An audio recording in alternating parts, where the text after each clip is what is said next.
Hola a todos, buenas noches y bienvenidos una vez más a otro webinar de la Asociación de Venezolanos en el Reino Unido, AVI UK.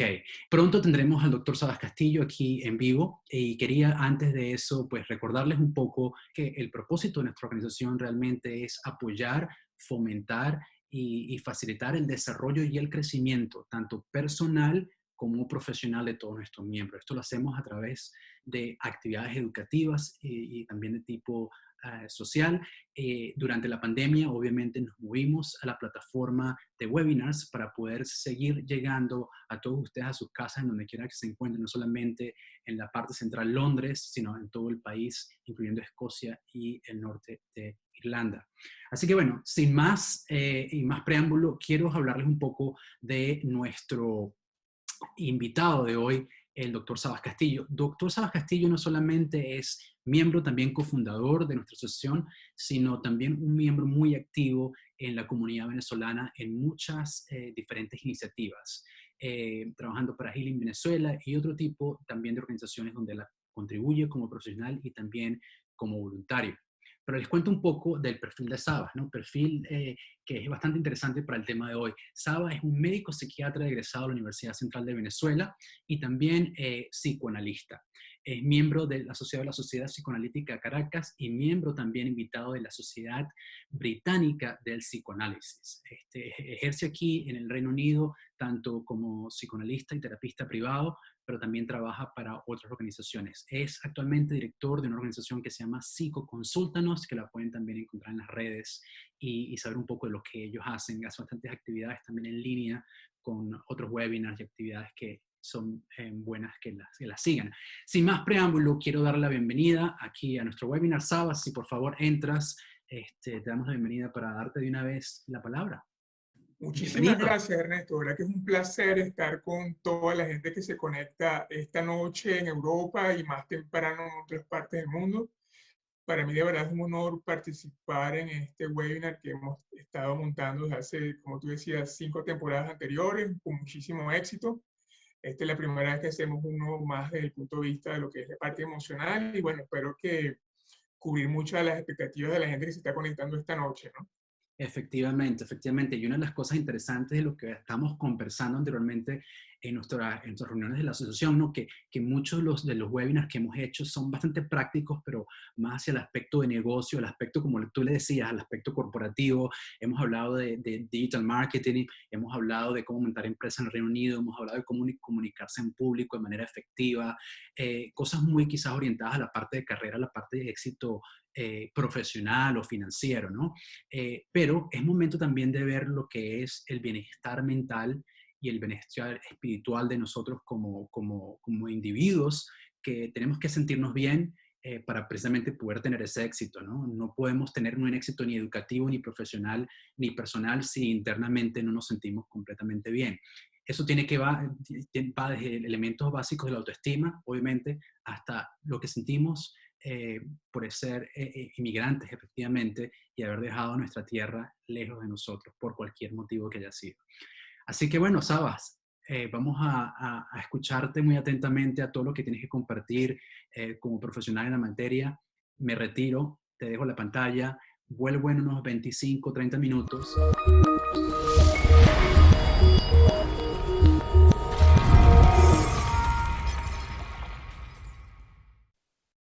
El título de la presentación es Manejando el desarraigo, ese dolor llamado Venezuela. Entonces, mi interés hoy en la presentación es sobre todo traer ideas a partir de las cuales podemos quizás ampliar algunas formas de entender lo que está sucediendo con nosotros fuera de Venezuela e incluso con la gente que sigue estando en Venezuela también, porque la gente que está allá también está en desarraigo, ¿no?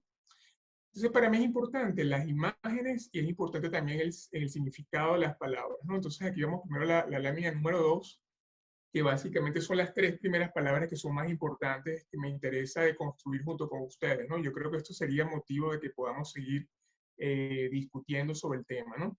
La primera es el desarraigo, la segunda es dolor y la tercera es el tiempo, ¿no? Entonces, estas 3 categorías las voy a ir hablando a lo largo de la presentación, pero son como las palabras claves en las cuales quiero sobre todo incluir lo que estamos hablando hoy, que es el tema del desarraigo, ¿no? Entonces, el desarraigo en principio implica un lugar, o sea, un lugar donde se estaba arraigado.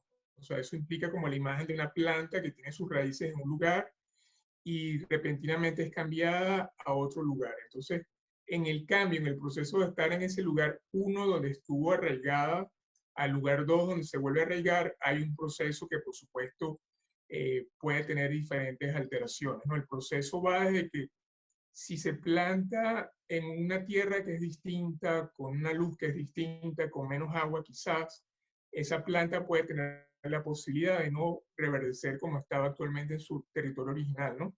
Y esto es una muy buena metáfora para el tema de ser expatriado, ¿no? Es un poco cuando migramos a países que no son tropicales, como en el caso nuestro, pues el mismo hecho de la ausencia de luz tiene impacto en nuestro estado de ánimo, ¿no? Y de hecho muchos de nosotros tenemos que tomar vitamina D porque justamente ese es un requisito necesario en esa nueva tierra que estamos viviendo, que es distinta a donde estábamos antes, que había luz, ¿no? Eh, yo coloco acá entonces lugar y circunstancia cuando hablo del desarraigo, ¿no? Porque obviamente se pasó de un lugar A a un lugar B, y la circunstancia fue justamente que justificó ese desarraigo, ¿no? Las razones por las cuales alguien migra son completamente distintas, ¿no? Lo que ha ocurrido en el caso venezolano en los últimos años es que, bueno, 5 millones de venezolanos en cierta medida nos hemos visto forzados a salir del país por las condiciones que todos conocen, pero antes de esa salida hubo mucha gente que salió por razones distintas, ¿no? Hay gente que decide voluntariamente salir, distinto a ser forzado a salir del país, ¿no? Que creo que fue algo que nos pasó a la mayoría de los venezolanos en los últimos años. Entonces, claro, hay como una especie de connotación negativa, ¿no? Porque se está saliendo quizás a indispuesto, ¿no? El dolor un poco tiene que ver con el estado de ánimo, que es en cierta medida el interés mío hoy en resaltar cómo podemos manejar ese dolor, cómo podemos manejar ese sufrimiento que causa justamente el tema del desarraigo, ¿no? Y muchas de las asociaciones que se dan con el estado anímico son pena y congoja, ¿no? Que es como la definición de lo que está dicho de dolor en el diccionario. Pero hay algo que me gusta mucho que es el duelo, que está colocado en latín, ¿no? Duelum, que es como el combate entre dos, ¿no? Entonces, ¿cuáles serían los dos que combaten? Los dos que combaten son esa parte mía que se quedó en Venezuela y esa parte mía que está fuera de Venezuela, ¿no? Entonces, ese yo antes de salir y ese yo actual, ahí hay un combate entre esas dos realidades, pero como también digo, eso puede pasar a muchos venezolanos que están todavía dentro del país, en el cual el espacio geográfico concreto es el mismo, pero hay condiciones que han cambiado, entonces también hay un duelo entre ese lugar que tenía antes y ya no lo tengo, ¿no? Entonces eso allí, esa situación de duelo, genera mucho malestar, genera mucho sufrimiento, condiciones muchas veces relacionadas en la clínica con depresión, ¿no? Lo que sería la clínica melancólica, lo que los portugueses llaman un poco la saudade, ¿no? Que es como ese retorno a ese lugar imaginario que ya no se tiene, ¿no? Es un poco por allí está el tema del sufrimiento. Y el tiempo, que es el último determinante, justamente porque, bueno, así como pasamos de un punto A a un punto B, ese tránsito fue hecho en un tiempo, ¿no? Estamos actualmente en un lugar distinto al que teníamos y pasó un tiempo desde que lo dejamos. Entonces, estas tres categorías las voy a ir revisando en unas dos láminas más adelante y regresamos a ver qué pasa, ¿no?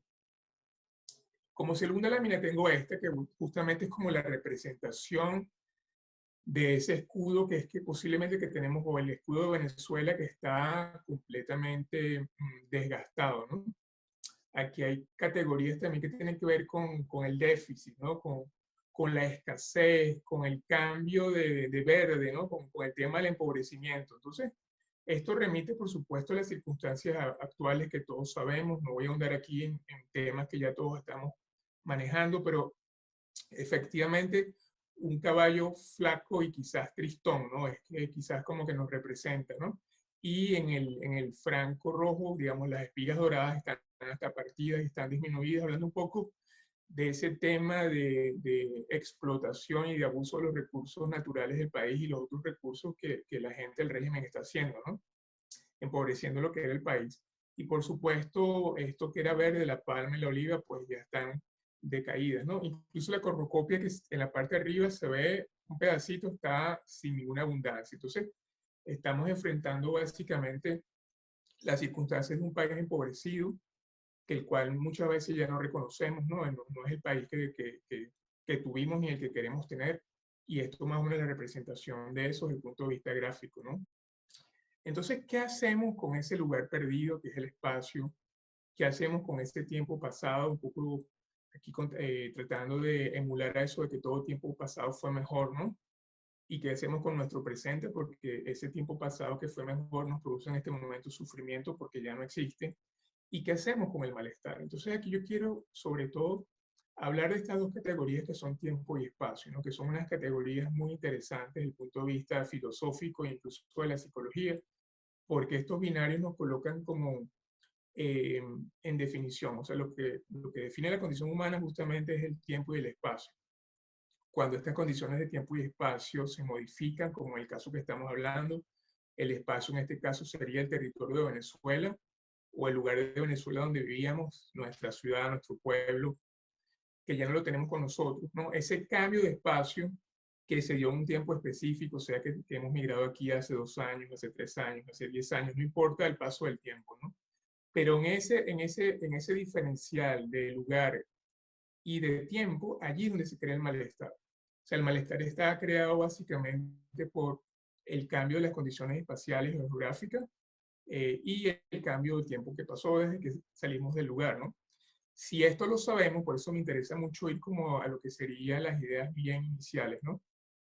Aquí también está la respuesta para el bienestar. O sea, si vemos que el cambio del espacio es lo que nos produce malestar y el paso del tiempo también es lo que nos produce malestar, una de las formas de poder intervenir a que sintamos mejor es justamente interviniendo en el espacio, ¿no? Allí puede ser, bueno, asumir en cierta medida el espacio que estamos ocupando en el momento, como una medida quizás desde el punto de vista teórico, ¿no? Simplemente quiero que esto sea como una forma de verlo, ¿no? No, no hay una solución completa, pero sí quiero que tengamos estas ideas que nos puedan conducir. Aquí tengo una parejita un poco pornográfica, que es la que justamente sería el primer lugar perdido de la historia, ¿no? Que sería quizás esa historia que conocemos en tanto occidentales, en tanto quizás mucho culturalmente católicos, ¿no? Aunque no practiquemos, aunque no seamos católicos, crecimos todos en un país católico. Y por supuesto está la historia bíblica de Adán y Eva, que fueron quizás los primeros expulsados o los primeros refugiados o los primeros exiliados, ¿verdad? En el conocimiento de estas épicas humanas, ¿no? Entonces estos dos señores vivían plácidamente en el paraíso y el hecho de haber roto con una indicación, un mandato hecho de la autoridad, en este caso el señor grande, pues entonces fueron expulsados del paraíso. Y esto lo traigo no por el hecho religioso, o sea, me interesaría mucho tomar esto como paradigma, como ejemplo, como forma de pensar en lo que puede ser el hecho de emigrar, ¿no? O el hecho de salir de un territorio que consideramos paradisíaco, ¿no? Como muchas veces nos imaginamos la vida que tuvimos en Venezuela, una vida que era cómoda, una vida que era confortable, que nos daba quizás posibilidades de desarrollo, donde que efectivamente habían los problemas sociales, que no era un país perfecto, pero en que la mayor parte de los casos las personas teníamos las posibilidades de desarrollo, ¿no? Entonces es importante porque ya esta primera idea de exilio que se da aquí, de estos primeros desplazados, porque salieron del paraíso, tenían un lugar que era muy cómodo y justamente el hecho de haber roto una prohibición hizo que fueran expulsados, ¿no? Las consecuencias de esta expulsión, que es lo que me interesa un poco usar hoy para el tema nuestro como extranjeros viviendo en países que no son los nuestros, pues, es el tema de que se perdió un lugar especial como número uno.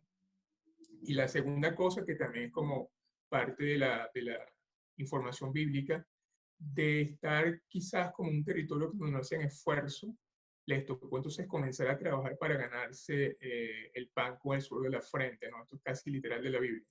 Es interesante porque este lugar paradisiaco puede ser visto como idealizado porque no se hacía mucho esfuerzo, ¿no? Esto es interesante tenerlo por ahí pendiente, ¿no? Porque a eso ahorita voy a apuntar en un par de láminas más adelante.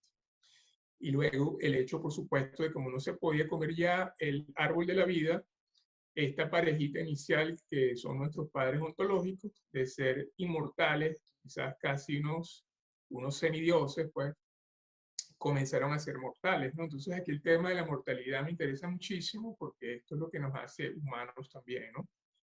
Yo quiero usar eso más que el tema de pecaminoso. Entonces, este fue el primer lugar perdido en nuestra historia psíquica, que es importante mantenerlo como elemento para poder entender lo que nos está sucediendo en este momento.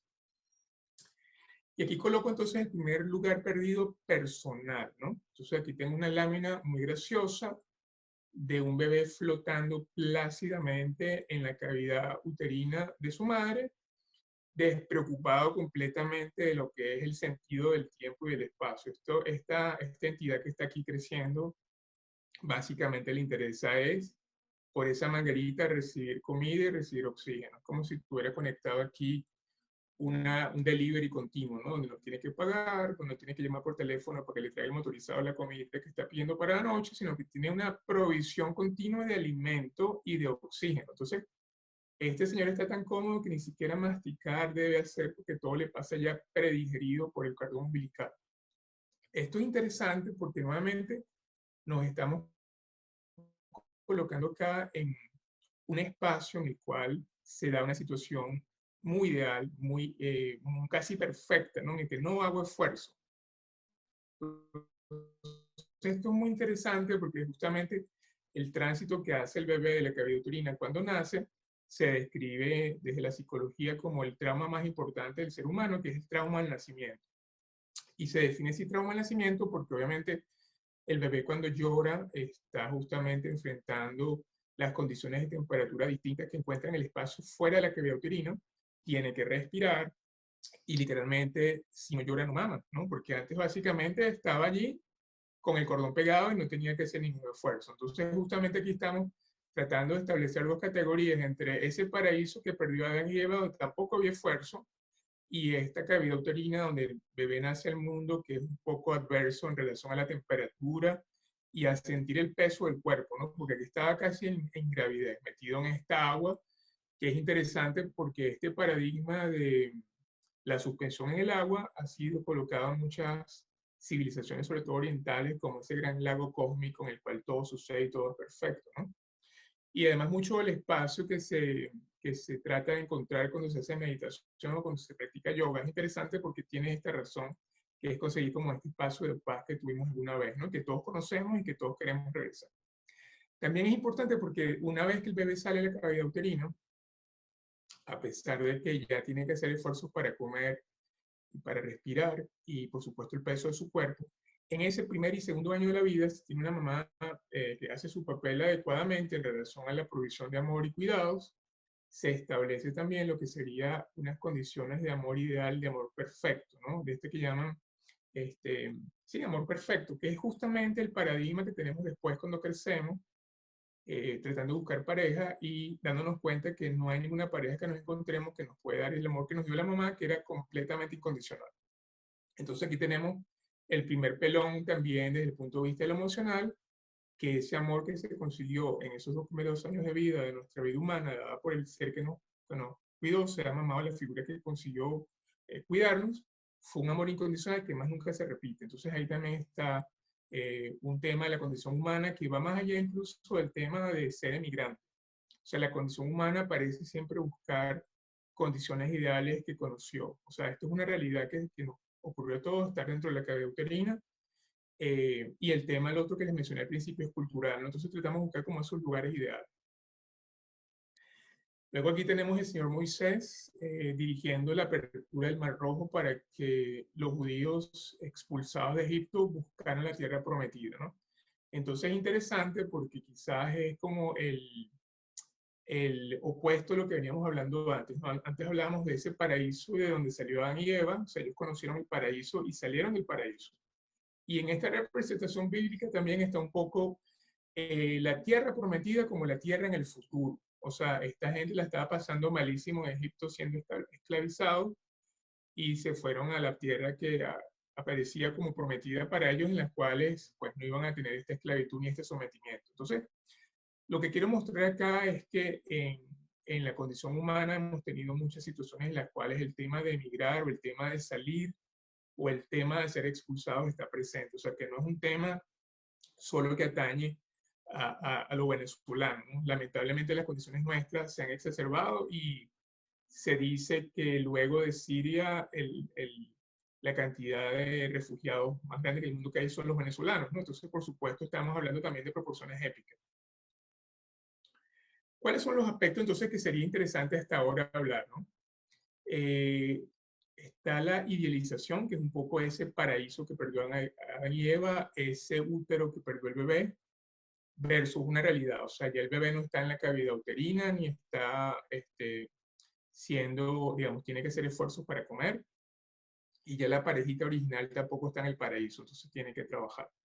De ese no esfuerzo que tenía Adán y Eva y el bebé, entonces hay que tomar acción. O sea, para poder comer hay que hacer un esfuerzo, para poder estar en la vida en general, aunque no se sea migrante, también hay que hacer un esfuerzo. Y luego está un poco este paradigma de ser protegido versus estar vulnerable. Por supuesto que se está mucho más vulnerable cuando se está en un espacio que es poco conocido, donde la cultura es distinta, donde en el caso, por ejemplo, acá en Inglaterra se habla otro idioma y quizás las formas de vinculación humanas son distintas, quizás un poco menos efusivas que las que nosotros conocíamos en el Caribe. Y esto todo entonces son las condiciones también que tendríamos que rechequear, ¿no? Antes les he hablado de tiempo, espacio y el malestar. Y aquí le estoy incluyendo el tema de la idealización versus la realidad, el no esfuerzo versus tomar acción, y la protección que sentíamos, porque también Adán y Eva estaban protegidos por el Supremo en ese paraíso, en ese jardín del Edén, y después se le dan desprotegidos, incluso tan desprotegidos que ahora son mortales, o somos mortales, ¿no? Que es un poco el tema de ser vulnerable. Entonces yo creo que si nos ponemos con titulares grandes, el hecho humano, más allá de ser o no exiliado, refugiado, o extranjero, expatriado, implica ser vulnerable, ¿no? Porque somos entidades físicas que requieren cuidados, que necesitamos comer, que necesitamos respirar, protegernos de los elementos. Entonces, esto nos hace vulnerables. ¿Qué diferencia habría entre ser vulnerable como ser humano y ser vulnerable como emigrante? Pues están las consideraciones entonces imaginarias de lo psicológico, que es lo que voy a comentar ahora, para entonces como ir eh, dando conceptos concretos. El desarrollo tendría que ver a la no pertenencia. Se pertenecía a un lugar, se pertenecía a una cultura, se tenía un trabajo, se tenía vínculos familiares que ya no se tienen.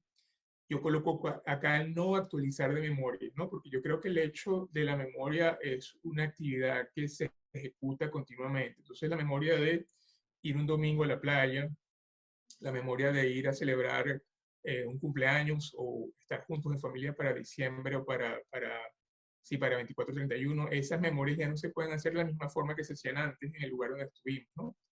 Y que la carencia de identidad implica, Ernesto comentaba al principio, que vivir en un territorio nuevo implica quizás la adquisición de nuevas identidades, ¿no? Sin olvidar que de dónde venimos, pero obviamente hay elementos distintos en la cultura en la que estamos incluidos, ¿no? Quizás en sociedades latinas hay como más similitudes culturales, sin embargo hay variaciones, no nos sentimos igual, pero es un poco esto lo que tiene también que ver con el desarrollo. Hay algo también súper importante que creo que es válido hablarlo acá, que es lo que sería la función materna, ¿no? La función materna en la psicología no está ejercida solamente por la mamá que tiene el bebé, o sea, o la mujer que tiene el hijo.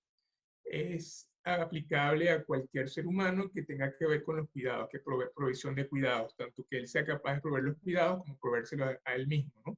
Y estamos hablando aquí de amor, de presencia, de seguridad, de certeza, de alimento, ¿no?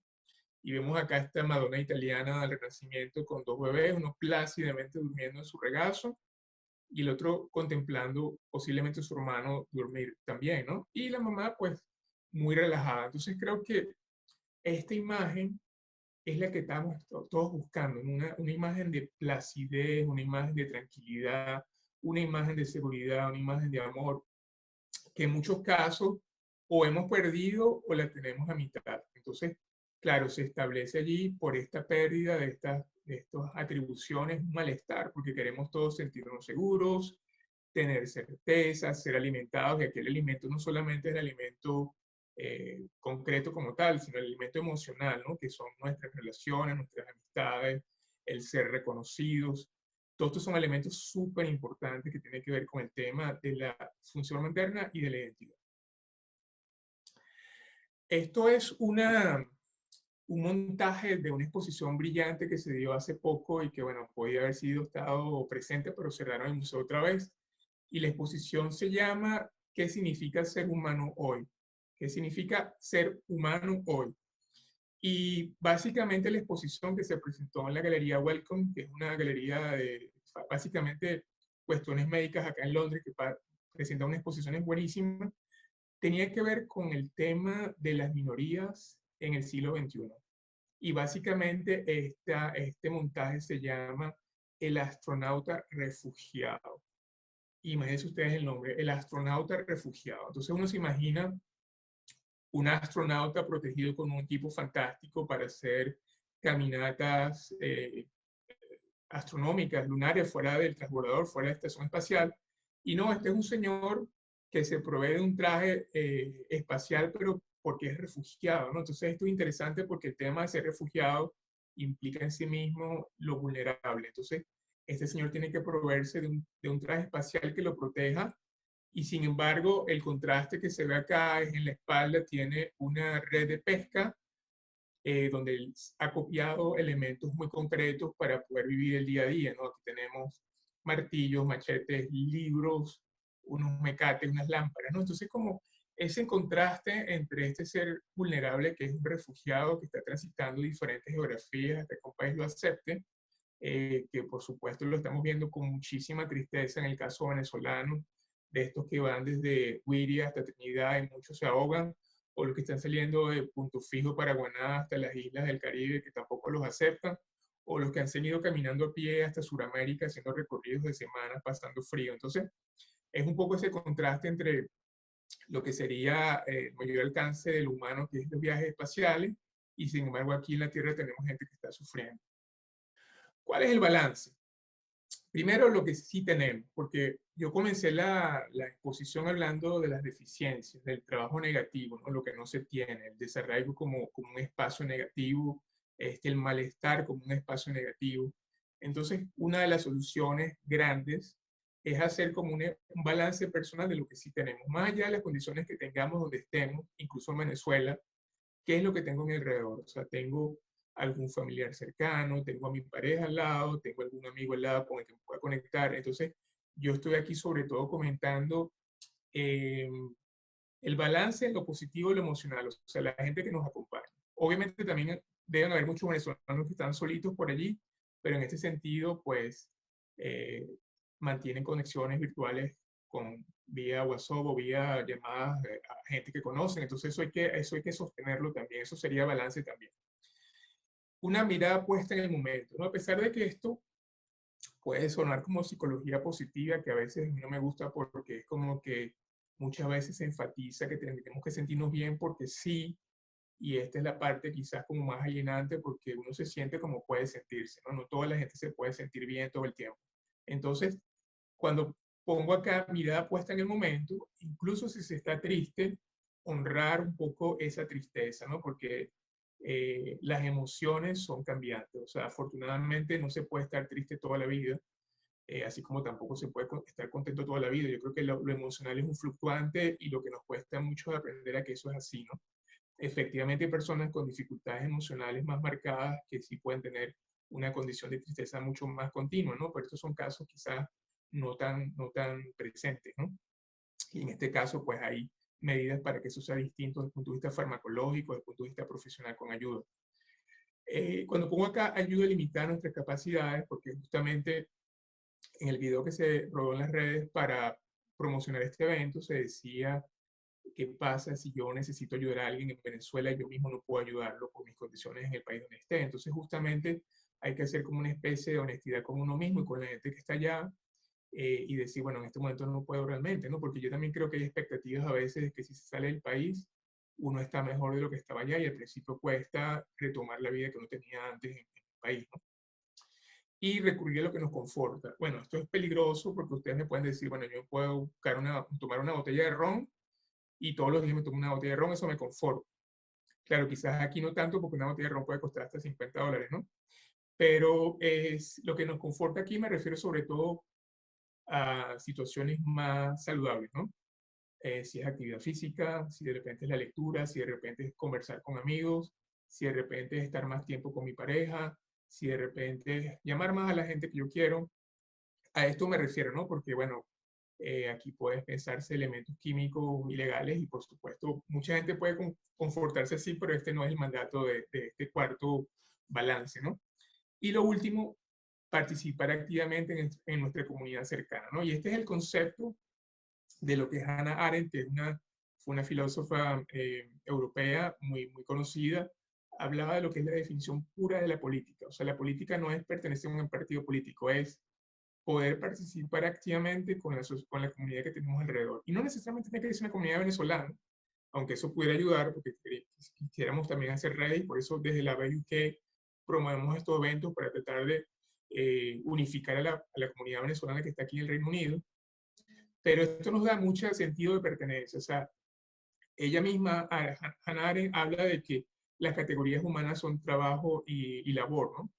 Y labor en toda esta actividad tiene que ver con nuestro autocuidado, o sea, cocinarnos, comprar la comida, bañarnos, ir al baño, y el trabajo, bueno, el que hacemos de 9 a 5, ¿no? Entonces, no hemos quedado solo en esas dos cosas, labor y trabajo, y lo que está faltando justamente es la presencia de la acción, que es la política, ¿no? La política en el mejor sentido, de que como yo como ser humano le doy sentido a mi presencia ayudando a otros en el mundo.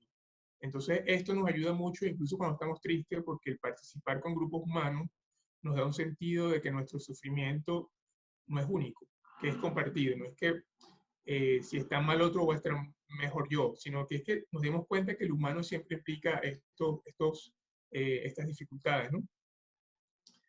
Y quizás como penúltima diapositiva, cómo somos capaces de activar nuestra identidad, ¿no? Entonces aquí, pensando un poco de cómo podemos hacer un ejercicio diario de esta identidad, algo tan simple como justamente hacer unas arepas, ¿no? Cuando vertemos la harina en el recipiente con agua y hacemos la masa, allí comienza ya una actividad sensorial que nos permite con nuestras manos palpar esa masa y darle la forma y la textura que necesitamos. Y una vez que la colocamos a cocinar, el olor que despide cuando ya se está cocinando, y luego cuando la ponemos en nuestro plato y la rellenamos con lo que querramos ya rellenarla, y la masticamos y sentimos ese crujir, ¿verdad? Con lo que coloquemos adentro, ya allí se está reactivando todos los domingos que estuvimos con nuestras familias en Venezuela, cuando éramos pequeños, desayunábamos, pues. Entonces, esta es una forma de activar la identidad que tenemos en nuestras manos, que nos puede llevar a esas memorias que quizás no están en este momento, pero es un vínculo concreto con una actividad sensorial y una actividad práctica manual, ¿no? Esperamos entonces que haya un encuentro nuevo y majestuoso con un amanecer. Muchísimas gracias. Nos siguen en nuestras redes, Doctor Sábado, se consultan. Estamos listos, Ernesto.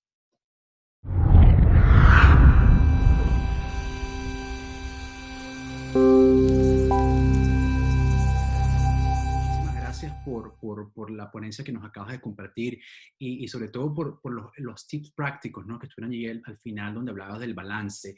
Los que tomé nota y quiero reiterar a nuestra audiencia, ¿no? Primero, enfocarnos en lo que sí tenemos, ¿no? Enfocarnos en las cosas positivas que hemos logrado, en las cosas positivas que tenemos, tanto física como espiritual y emocionalmente, que es una de las cosas clave.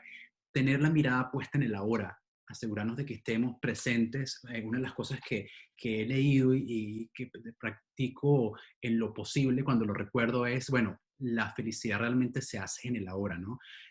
Ayudar a los otros, a nuestra familia, a nuestros queridos, dentro de nuestros límites y nuestros posibilidades, como hablas tú, nuestras capacidades como el punto 3. Esto me parece también importante porque pienso que muchas de las cosas que muchos de nosotros experimentamos es esa angustia de que queremos ayudar, pero a veces no podemos, ¿no? Y vamos a hablar un poquito más de eso también cuando empecemos a ver las preguntas que ya nos está empezando a hacer la audiencia y en la que vamos a ir ahorita, ¿no?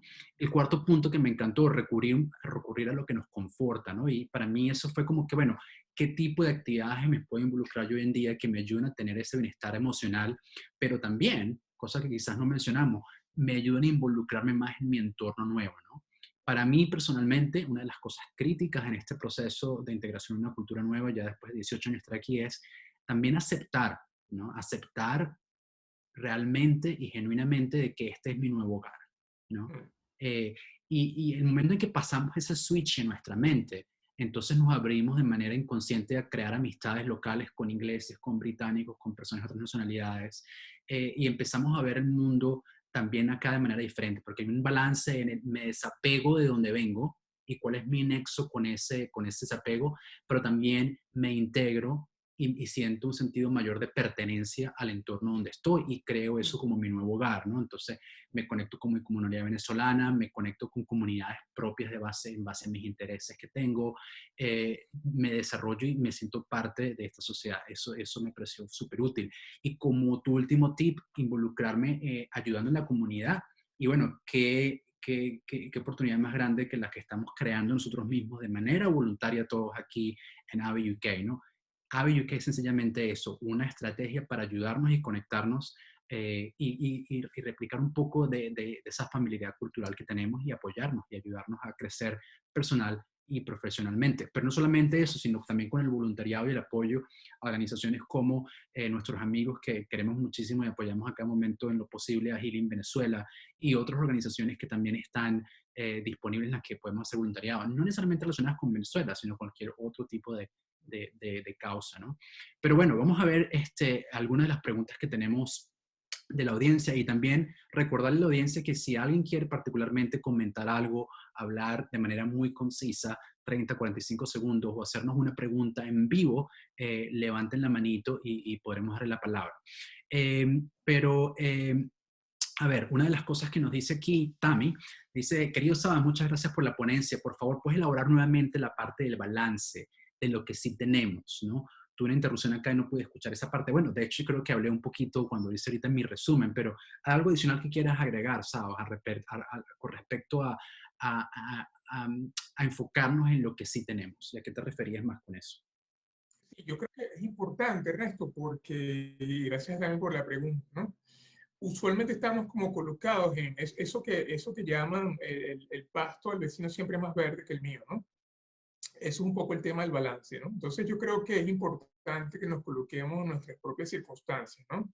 Eh, Muchas veces, o sea, es evidente que hay gente que tiene más posibilidades de la que uno puede tener, ¿no? Eso tiene que ver con la inteligencia, tiene que ver con el dinero, tiene que ver con los logros académicos, laborales, con cualidades físicas incluso.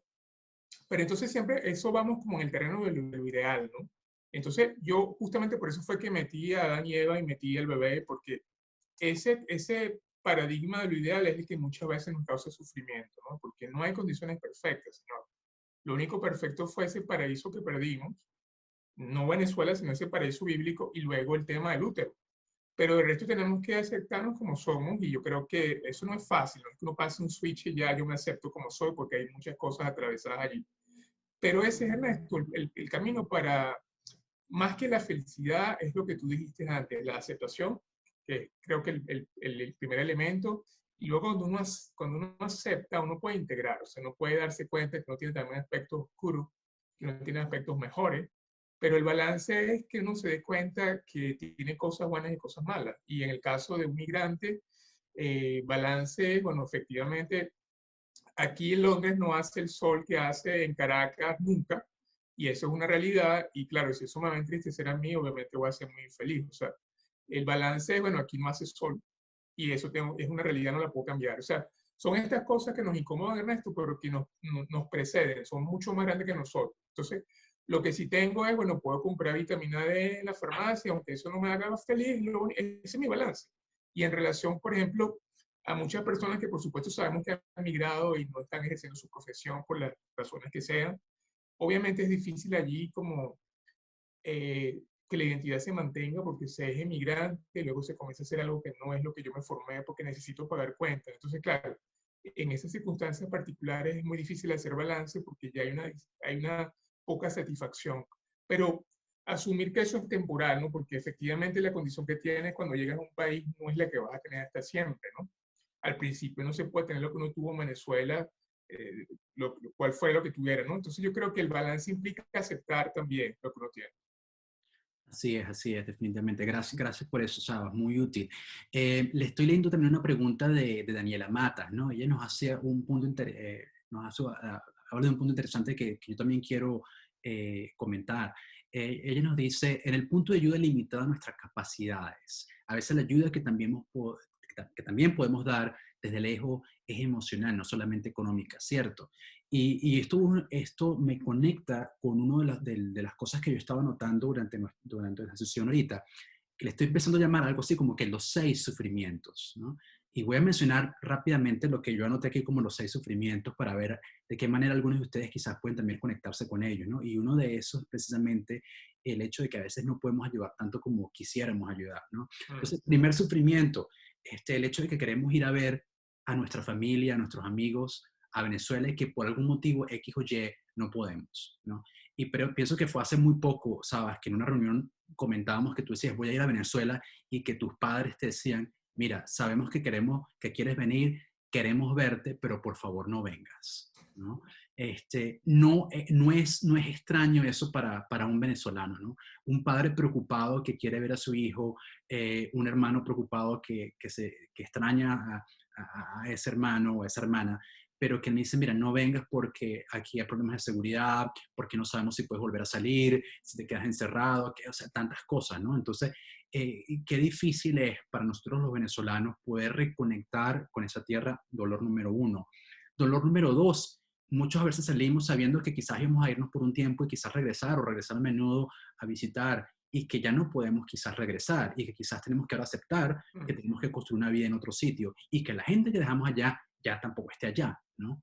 Nos lleva a un tercer dolor que yo le llamo es perdí a mis amigos y a mi pertenencia. Si regreso a Venezuela, no es la Mm. Venezuela que dejé hace varios años. Esa Venezuela que yo añoro ya no existe, es una ilusión, ¿no? Entonces, eso es un duelo. Y es también una pregunta que nos hace Leo Castellanos, que está también en línea, ¿no? ¿Cómo puedo lidiar con ese dolor de pérdida? ¿No? Y entonces quiero conectar las preguntas de Leo y Daniela y darte un poco entonces de nuevo la palabra. Si no puedo ayudar económicamente a mi familia porque tengo cierto elemento de limitación, es la ayuda emocional también válida, ¿no? Mm. Ciertamente para mí es importante llamar y escuchar, aunque me tome una hora en teléfono sin decir nada yo, ¿no? Eso también quizás vale tanto como una remesa. ¿Y qué otro Mm. tipo de tips podemos tener para lidiar con esa pérdida que estamos tan lejos? Sí, buenísimo lo que dice Ernesto, porque yo creo que la imagen de ayudar, querer ayudar sin poder hacerlo, es un poco también la imagen de esto que encontramos cuando tomamos un avión que dice que si hay un accidente, si no te pones tú la mascarilla primero, no puedes ayudar a la gente que está al lado tuyo, ¿no? Entonces, si no tenemos dinero que mandar, yo creo que también hay algo previo a esto, Ernesto, que hay que mencionar, lo que es como la sensación de culpa, ¿no? O sea, porque salimos nosotros de Venezuela y quedó gente querida allá, nosotros sentimos que tenemos que estar obligados a ayudarlos porque sabemos que la situación está muy difícil allá, ¿no? Entonces yo creo que se atraviesa la culpa, que es una fuerza muy poderosa para nosotros forzarnos a ayudar cuando no podemos. Entonces esto también hay que manejarlo porque la culpa es una fuerza tan poderosa como la envidia también, ¿no? Y existe. Entonces, ¿qué otras cosas pueden ayudar? Dices tú, bueno, efectivamente el tiempo es tan valioso como una remesa, ¿no? Y muchas veces lo que sí vemos es que en estas sociedades donde todo es costoso, se tiene poco tiempo para incluso uno mismo, ¿no? Entonces yo creo que sí es un balance difícil, pero sí se requiere como la presencia, ¿no? Esta gente que dejamos allá, y yo creo que el drama venezolano ahorita es que están muchos viejitos solos, nuestros padres, nuestros abuelos, incluso muchos niños solos cuyos padres se fueron y están al cargo de los abuelos en este momento. Entonces, es un drama de generaciones que son dos poblaciones vulnerables porque la gente con más fuerza y más joven salió y se quedaron los viejitos y los niños. Entonces, ¿qué hacer en ese caso? Bueno, efectivamente, como tú dices, dedicar tiempo, mandar dinero cuando se pueda, porque a veces no es posible, ¿no? Y que eso nos haga sentir, no nos haga sentir mal. Yo creo que si tú mandas dinero sin poder, eso es peor, porque no te sientes bien tú, dejas de pagar tus cuentas propias para que la gente ya esté mejor. Entonces, hay un desbalance allí que no es muy consistente, ¿no? Eso es un poco lo que se me ocurre en esto, o sea, ayudar solo si yo puedo ayudar realmente, porque no puedo ayudar en contra de mi propia estabilidad financiera, ¿no? Y el tema emocional es fundamental. Sí, y eso también nos lleva a un punto común que, ¿no? Que yo he escuchado bastante y en ocasiones a mí me pasaba, ¿no? Trabajas muy fuerte, mira, lograste algo o te tomaste un fin de semana away somewhere, en una vacación o algo, y te sientes hasta culpable de poner una foto en las redes sociales porque dice, bueno, ¿cómo puedo poner yo esto cuando tengo a mi familia ya muriéndose de hambre, sufriendo por X, Y o Z, ¿no? Entonces, eso es algo también es difícil manejar para cualquier otro que está fuera. Y la creencia de que porque estamos fuera, necesariamente es que estamos muy bien, ¿no? No Ujú. todos los venezolanos que están fuera están bien, muchos están incluso peor de cómo dejaron Venezuela, aunque sea de manera temporal.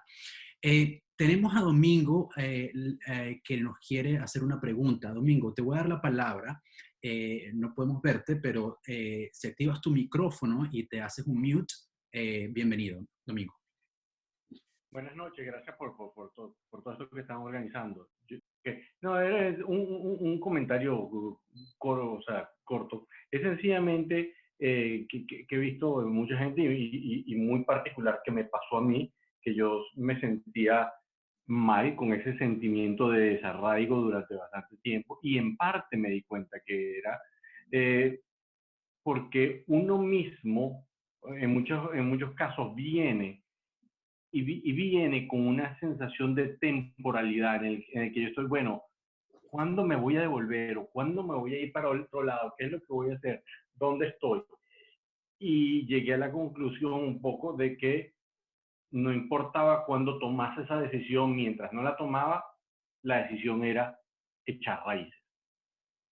Y echar raíces significa, bueno, es justamente un acto de libertad. O sea, la libertad no es la falta de cadenas, sino la capacidad de escoger nuestras propias cadenas. Y entonces uno dice, bueno, me voy a empezar a dedicar a hacer esto, me voy a empezar a dedicar a hacer esto con actividades más locales que te dan justamente ese sentido de pertenencia y de que estás involucrado, o sea, te da un sentido mayor de las cosas que haces.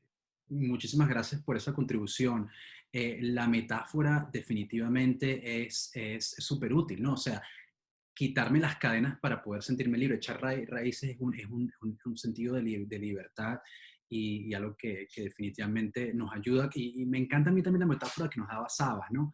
En los aviones. Primero tienes que ponerte la máscara tú antes que le puedas dar oxígeno a otra persona, ¿no? Entonces, bueno, el elemento también es entender cuál es la diferencia de dónde están mis límites, de hasta qué punto puedo ayudar y hasta qué punto no es sano ayudar.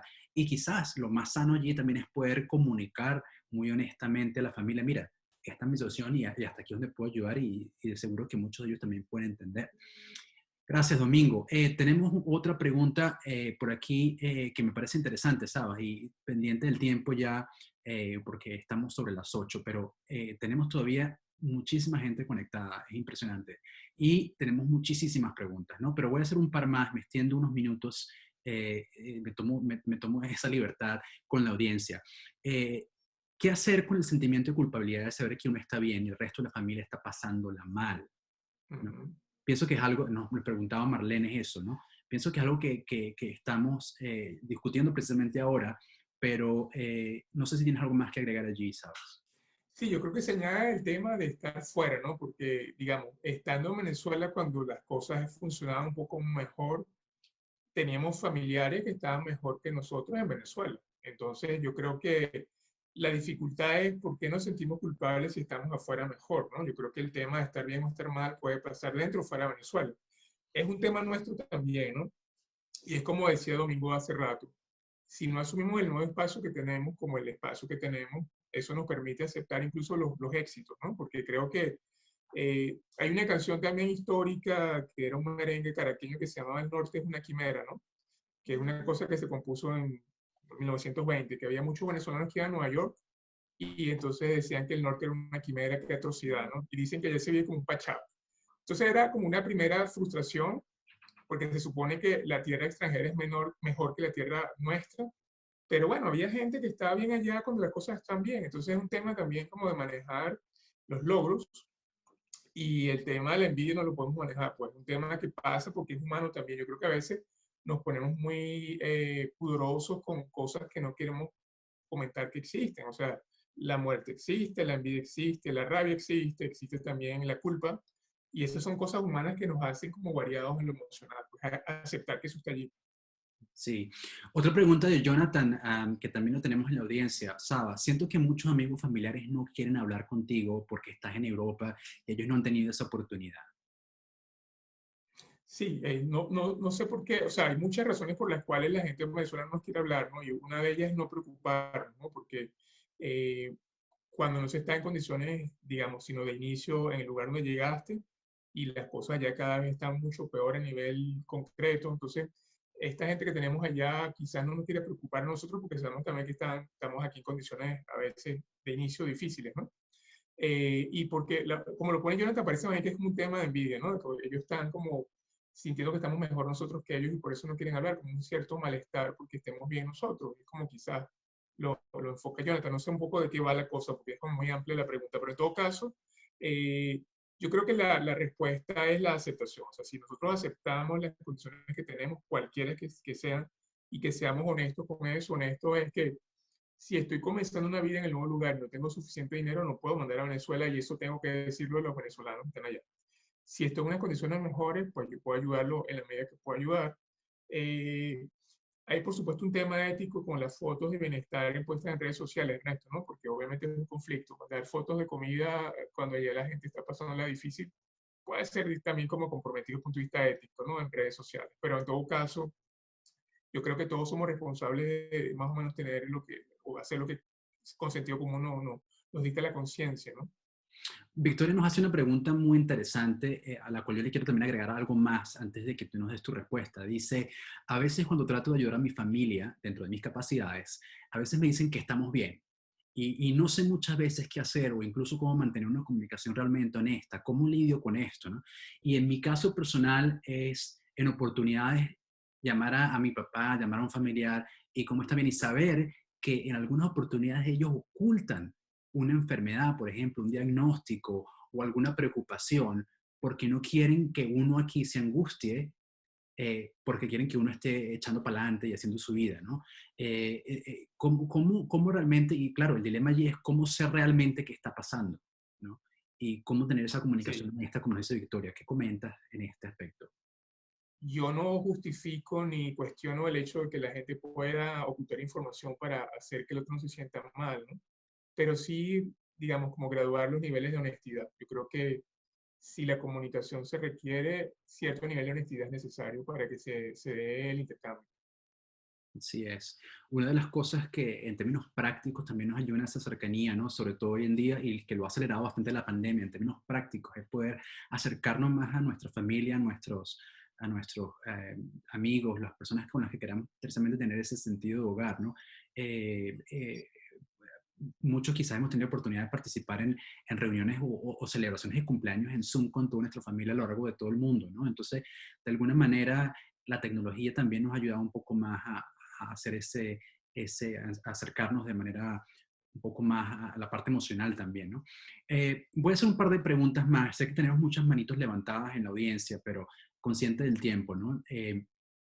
Freddy nos dice, ¿dónde buscar refugio cuando hasta tus amigos, que también emigraron, entran en un estado de competencia y comparación para ver quién está mejor, ¿no? Esas personas con las que precisamente tú pudieras llamar y abrirte emocionalmente, más bien lo que están haciendo es como que, bueno, muy típico del venezolano, que lo sabemos y lo hemos discutido en muchas oportunidades en el pasado a nivel cultural, ¿no? El elemento del pantallero, de la competencia, de aquí tú para ponerme yo, que a veces se presenta incluso entre estos dichos amigos, ¿no? Pero inclusive cuando son amigos genuinamente cercanos y no hay realmente ese puente para poder conectar. Eh, ¿Cómo manejar, no? Y dónde buscar refugio es la palabra aquí, clave, ¿no? ¿Dónde buscar refugio? Claro, yo diría, Freddy, que obviamente parte de la vinculación emocional con un otro y un otro social, amigo, familia es necesaria para el humano porque somos seres gregarios, ¿no? Pero yo creo que ahí tenemos que recurrir un poco a los recursos internos, ¿no? Porque sobre todo esto va mucho para la gente que ha migrado solo y no tiene vínculos de conexión en el lugar donde está y sobre todo en culturas distintas, ¿no? Buscar un poco los recursos internos. Y esto tampoco es algo que uno va a comprar en el supermercado, Ernesto. Yo creo que los recursos internos se dan justamente en estos 2 primeros años de ese bebé que mostré en la pantalla. No todos vienen equipados con recursos internos, porque son cosas que tienes o no tienes, pero cuando se tienen, sacar uso de eso, no hacer provecho de eso, o buscar formas de uno mismo también como quererse un poquito más, ¿no? Porque estamos como muy acostumbrados también que el tema gregario es que el otro siempre me esté escuchando las dificultades. Yo creo que uno también tiene que tratar de echarle pecho a lo que tiene y si necesita ayuda, buscar ayuda profesional también, ¿no? Así es, así es. Quiero darle la palabra a la última persona que tenemos por acá antes de irnos. Katiuska, si por favor te haces un mute en tu micrófono. Bienvenida, Katiuska. Hola, muchas gracias a ambos por organizar esto y muchas gracias por esta ponencia tan interesante.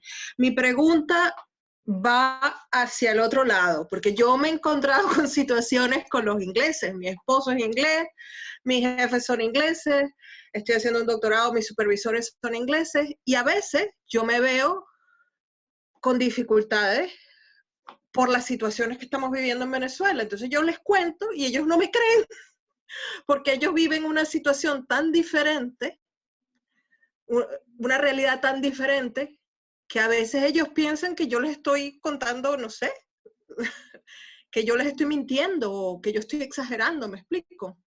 Entonces no sé cómo lidiar con, con esa situación, la verdad.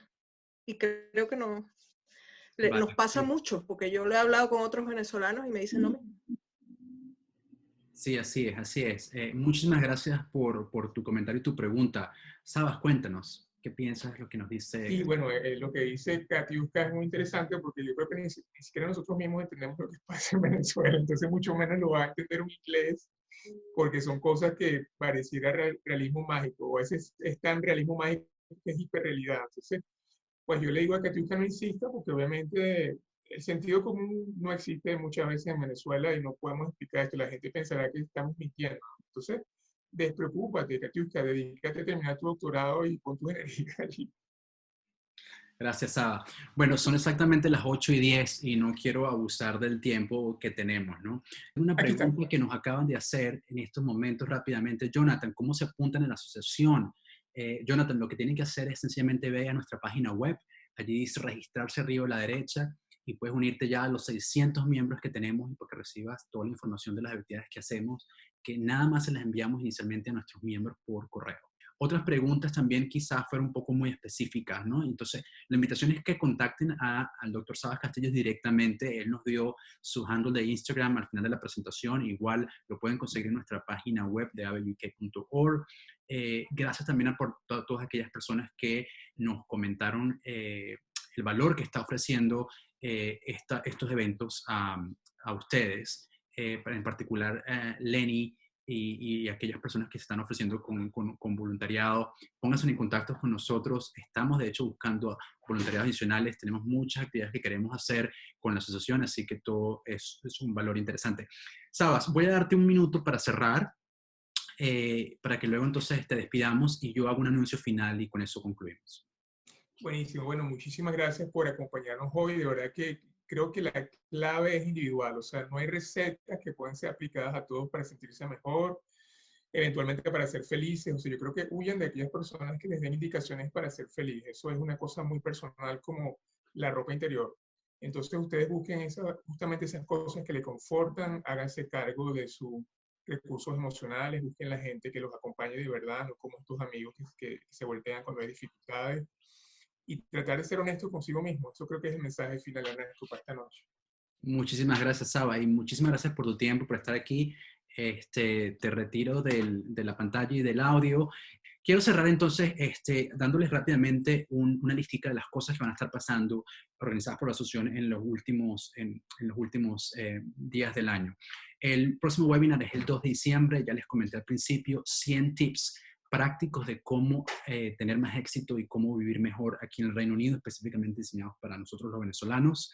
Luego tenemos nuestra agenda social que abrimos el 5 de diciembre con el cuentacuento para los niños, también vía Zoom a las 4 de la tarde. Más detalles de eso vendrán en nuestras redes sociales.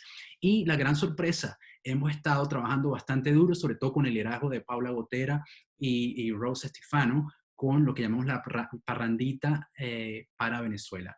El día 12 de diciembre a las 7 de la noche estaremos dando un concierto virtual en Zoom, donde tendremos invitados especiales Tendremos músicos que se conectan en diferentes partes del mundo para ofrecernos a nosotros y a todas aquellas personas que quieren conectarse un momento de entretenimiento. Tendremos a Marta Paredes, que toca con Nacho. Tendremos a Sandú, directamente de Venezuela, un éxito reciente. Tendremos a Jonathan Levani, tenemos a Doble Sentido, gaitas en vivo y mucho más. Seguimos todavía alineando mucho más artistas. Esto va a ser por el beneficio de Healing Venezuela y también tenemos muchas cosas más. Próximamente, en las próximas semanas, estaremos también anunciando un evento de networking para nuestras redes profesionales. Si tú eres profesional, trabajas en tu área, trabajas en el mundo corporativo aquí en UK, vamos a crear un Zoom de un networking virtual en Zoom, no tipo webinar, sino vamos a estar todos conectados para conversar en diferentes áreas y vamos a estar hablando un poco del mercado laboral.